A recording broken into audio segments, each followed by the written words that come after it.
নিৰপেক্ষভাৱে কৰক আজাদ চৌধুৰী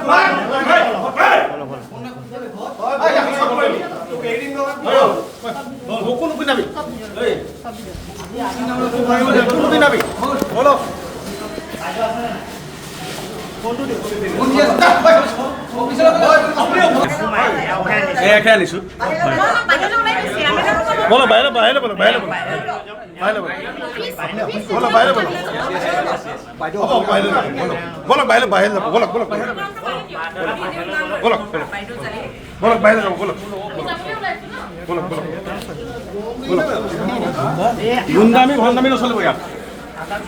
গুন্ডামি নহ'ব আৰু তেওঁৰ আমি কৈছো যেতিয়ালৈকে শুদ্ধ তথ্যগতভাৱে প্ৰমাণ নহয় সেই পৰ্যন্তলৈকে মিউনিচিপালিটি বৰ্ডত আজাদ চৌধুৰীৰ নামত কোনো ধৰণৰ আবণ্টন কোনো ধৰণৰ সুবিধা প্ৰদান কৰিবলৈ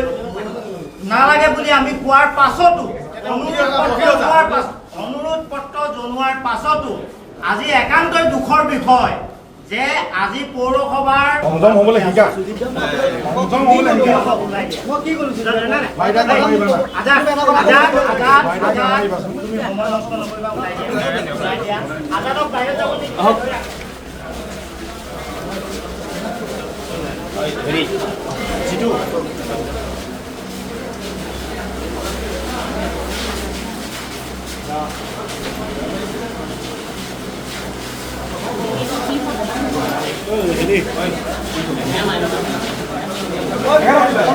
মোৰ লগত এখন হাইকোৰ্টৰ অৰ্ডাৰ আছে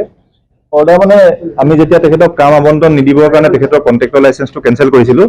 তেতিয়া ইয়াত লিখিছিলে যে কি কাৰণে কৰিছিলোঁ বুলি তেখেতলোকে বিচাৰিছিলে তেতিয়া আমি তেখেতলোকক জাষ্টিফিকেশ্যন দি আজাদ চৌধুৰীক আমি এটা কাম আমাৰ ফালৰ পৰা দিয়া হ'ল হাইকোৰ্টৰ নিৰ্দেশনা ঠিক নহয় হাইকোৰ্টে ইণ্টাৰফেয়াৰ কৰাৰ কাৰণে আমি তেখেতক দি পিনি আমি আউট অফ কোৰ্ট আমি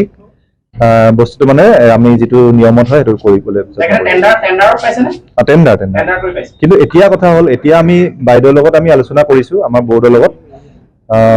আমি এতিয়া সদ্যহতে তেখেতৰ কামটো আমি পূৰ্ণ পৰ্যায়ৰ বাইদেউ এটা তদন্ত বাইদেউ সেইটো ক'ব তদন্ত ঘোষণা কৰি দুজনীয়া কমিটিৰ এইটো কাম স্থগিত ৰাখিলোঁ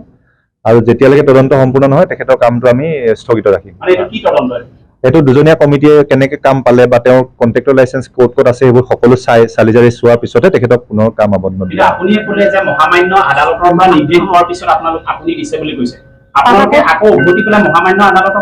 নহয় আদালতৰ পৰা ৰায়টো সম্পূৰ্ণ নাহিলে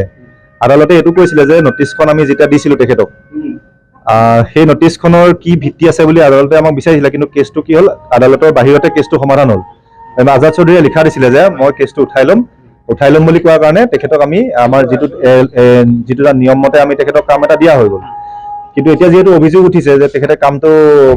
পাবৰ কাৰণে কেনেধৰণে পালে গতিকে আমাৰ এটা তদন্ত পূৰ্ণ পৰ্যায়ৰ তদন্ত আমাৰ দিব সেই তদন্তৰ পাছত আমি প্ৰতিবেদন দাখিল কৰি তেখেতক আমি হয়তো কামটো দিম বা নিদিম তেতিয়া ক'ব পৰা যাব যিটো হাইকোৰ্টত তেখেতে কেছ দিছিলে ব্লেক লিষ্টেড কৰাৰ ওপৰত এটা তেখেতে কেছ দিছিলে সেই কেছটো তেখেতে নিজেই উকিলক কৈ উঠাই লৈছিলে এটা কথা আপোনাক এজন অফিচাৰ হিচাপে কলো মই পৌৰপতিকো সুধিম এইটো কথা যে আজি কাৰ্যালয়ৰ ভিতৰত ইতিহাস গৰকা 100 বছৰ গৰকা এই পৌৰসভাৰ ভিতৰত এজন মানুহক অনাজোৰা গতি লৈ অহা এই অভিযোগবিলাক বাহিৰত চিঞৰি আজাদ চৌধুৰীয়ে দি আছে আৰু কেমেৰাটো উঠিছে এইটো এটা অনুশাসনহীনতা কাম হৈছে আৰু আপোনালোকৰ যিটো সিকিউৰিটি এইটো চৰমভাৱে উপলুঙা কৰিছে এইটো কি বুলি ক'ব আপোনাক এইটো মই আচলতে নাছিলো মই আজি প্ৰট'কল ডিউটিত আমাৰ চাৰ্কিট হাউচত আছিলো গম নাপাওঁ এই বিষয়ে কিন্তু হঠাতে গম পাই মই আহিলো আহি পৰিস্থিতিটো মই চাইছো এইটো অফিচত কেতিয়াও হ'ব নালাগে আৰু অফিচত চিচিটিভিত উঠি আছে সব সেইখিনি আমি তদন্ত দৰকাৰ হ'লে আমি থানাত আজি দি দিম যিহেতু তেখেতক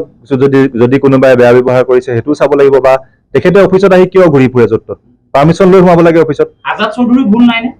তেখেতৰো ভুল মই নাই বুলি নকওঁ বিকজ তেখেতে আহি অফিচত সদায় পাৰ্মিশ্যন লৈ সোমাব লাগে তেখেতে যেনেকৈ আমি চেয়াৰপাৰ্চনৰ ৰুমত সোমাওঁতে বা ইউ ৰুমত সোমাওঁতে বা আমাৰ বিভিন্ন ধৰণৰ ফাইলবোৰ চাওঁতে তেখেতে অনুমতি লৈয়ে ল'ব লাগে এইটো অবাধ অহা যোৱাটো তেখেতৰো ভাল হোৱা নাই কিন্তু তেনেকুৱা নাই তেনেকুৱা আমাৰ অফিচত অবাধ দখল কোনেও কৰিব নোৱাৰে আজি যিটো অবাঞ্ছিত পৰিস্থিতি হৈছে এইটো বাহিৰৰ পৰা হ'ব পাৰে মই বিশেষ নাজানো ইয়াৰ ওপৰত মই কমেণ্ট নকৰোঁ কিন্তু মই বৰ্তমান আহি যিটো পাইছোঁ আজাদ চৌধুৰীৰ ওপৰত এটা অভিযোগ দিছে সেই অভিযোগটো আমি তদন্ত কৰিহে তেওঁক কাম ডিষ্ট্ৰিবিউট কৰিম আৰু যদি তেখেতে আদালতলৈ যাব পাৰে তেখেতৰ এইটো ৰাইট আছে আমি নকওঁ বাট আমি আমাৰ ফালৰ পৰা বেষ্ট ট্ৰাই কৰিম যাতে এইটো কিয় পাইছে আমি এইটো চাবৰ কাৰণে আজিৰ পৰা আমি